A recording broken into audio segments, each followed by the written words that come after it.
சென்னை நெற்குன்றம் பகுதியைச் சேர்ந்தவர் 50 வயதாகும் வரலட்சுமி. இவரது கணவர் லோகநாதன் கூலி வேலை செய்து வருகிறார்.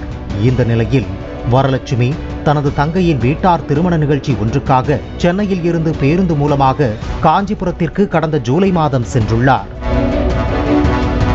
பின்னர் நிகழ்ச்சி முடிந்த பின் கடந்த 14ஆம் தேதி காஞ்சிபுரம் பேருந்து நிலையத்திற்கு வரலட்சுமி குழந்தையுடன் வந்து சென்னைக்கு பேருந்து ஏறி உள்ளார்.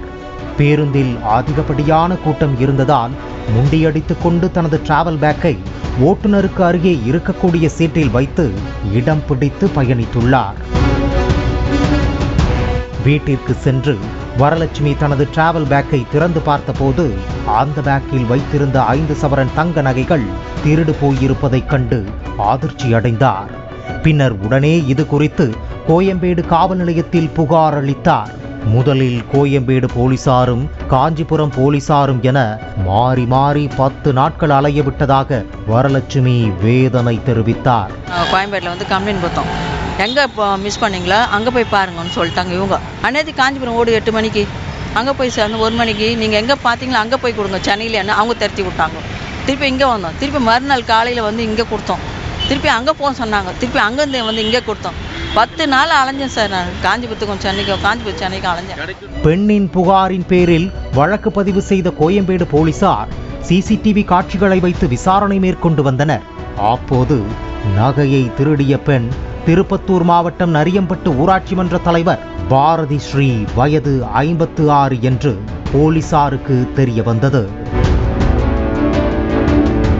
திமுக பிரமுகரான பாரதி மீது ஏற்கனவே ஆம்பூர், வேலூர் உள்ளிட்ட பல்வேறு காவல் நிலையங்களில் 10க்கும் மேற்பட்ட திருட்டு உள்ளிட்ட வழக்குகள் நிலுவையில் இருப்பதும் போலீசாரின் விசாரணையில் தெரிய வந்துள்ளது.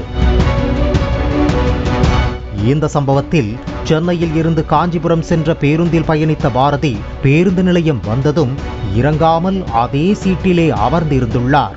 பேருந்தில் பேக்கை போட்டு சீட் பிடித்த வரலட்சுமியின் பேக்கை எடுத்து நகைகளை திருடிவிட்டு காலுக்கு அடியில் வைத்துள்ளார். பேருந்தில் ஏறி தனது பேக்கை காணாமல் திடுக்கிட்ட வரலட்சுமியிடம் பேக்கை பாதுகாப்பாக வைத்திருப்பது போல நடித்துள்ளார்.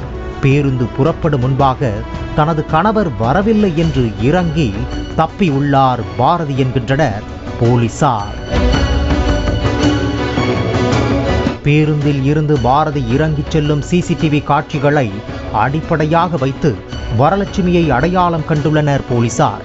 பாரதியின் ஊரில் வைத்து போலீசாரை அவரது ஆதரவாளர்கள் சிறைப்பிடித்த சம்பவங்கள் ஏற்கனவே நடந்திருப்பதால் அவர் ஊரை விட்டு சென்னைக்கு வருவதை அறிந்து அவரை கைது செய்ததாக போலீசார் தெரிவித்தனர்.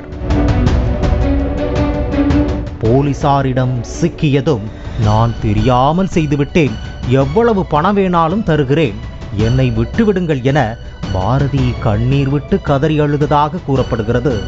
விசாரணைக்கு பிறகு போலீசார் பாரதியை நீதிமன்றத்தில் ஆஜர்படுத்தி சிறையில் அடைத்தனர்.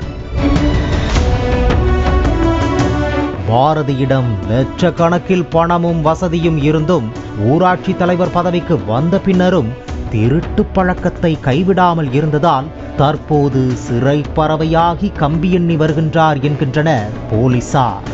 பாலிமர் செய்திகளுக்காக செய்தியாளர் கதிரவன் மற்றும் வேல்ராஜ். பிளே ஸ்டோர் மற்றும் ஆப் ஸ்டோரில் இருந்து பாலிமர் செயலியை QR கோடு மூலம் பதிவிறக்கம் செய்யுங்கள். செய்திகளை உடனுக்குடன் பெறுங்கள்.